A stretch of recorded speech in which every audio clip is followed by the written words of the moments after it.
क्या पौंड्रक सही में श्री कृष्ण थे? भगवान श्री कृष्ण ने पौंड्रक का घमंड किस प्रकार तोड़ा? जय श्री कृष्णा। आपको आज मैं एक बहुत ही मजेदार किस्सा सुनाने वाली हूँ और वो भी भगवान कृष्ण से जुड़ी हुई है, क्योंकि जब कोई इंसान अपने आप को भगवान मानने लगता है तब उसका हश्र क्या होता है ये श्री कृष्ण ने द्वापर युग में ही बता दिया था। यह कहानी है राजा पौंड्रक की। वह अपने आप को उस समय का भगवान श्री कृष्ण समझता था। सबको बोलता था मैं ही कृष्ण हूँ, मेरी पूजा करो। वो कृष्ण तो छलिया है, उसे कुछ नहीं पता। अब बहुत लोग तो मूर्ख होते हैं, आजकल तो है ही और उस समय में भी होते थे कि अपनी नजरों से सच्चाई देख नहीं पाते थे। जब बलराम वृंदावन गए हुए थे किसी काम बस, उसी समय पौंड्रक ने अपना एक दूत भेजा राजा उग्रसेन की दरबार में।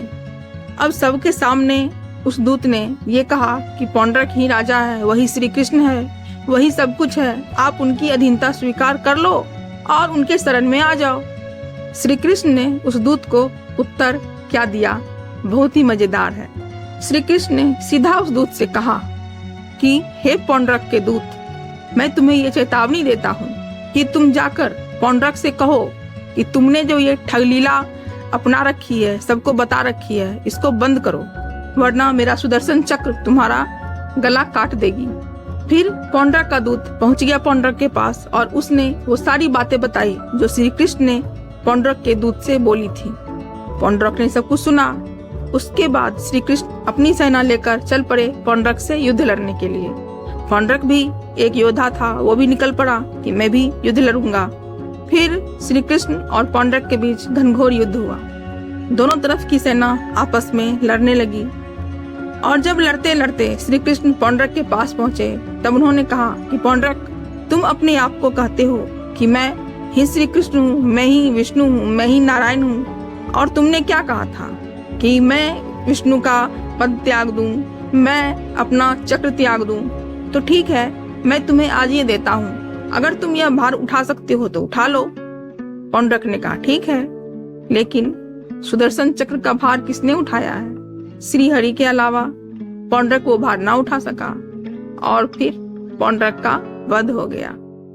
इस तरह से श्री कृष्ण ने उस दुष्ट पौंड्रक को मार दिया, उनका वध कर दिया, क्योंकि पौंड्रक अपने आप को एक बहुत ही महान व्यक्ति समझता था। वो अपने आप को भगवान समझता था। लेकिन कोई भी व्यक्ति महान तब होता है जब लोग आपको बोले।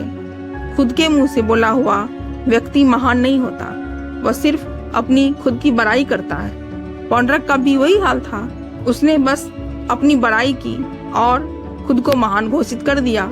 तो इस तरह से श्री कृष्ण ने पौंड्रक को उसका उचित दंड दिया। आप लोगों को कैसी लगी श्री कृष्ण की ये छोटी सी कहानी? अगर पसंद आई हो तो प्लीज मेरे चैनल को लाइक करें, सब्सक्राइब करें और हाँ, बेल आइकन जरूर दबाएं और कमेंट में जय श्री कृष्णा अवश्य लिखें। तो फिर मिलते हैं एक नई कहानी के साथ। देखते रहिए कहानी गुंजन के साथ। जय श्री कृष्णा।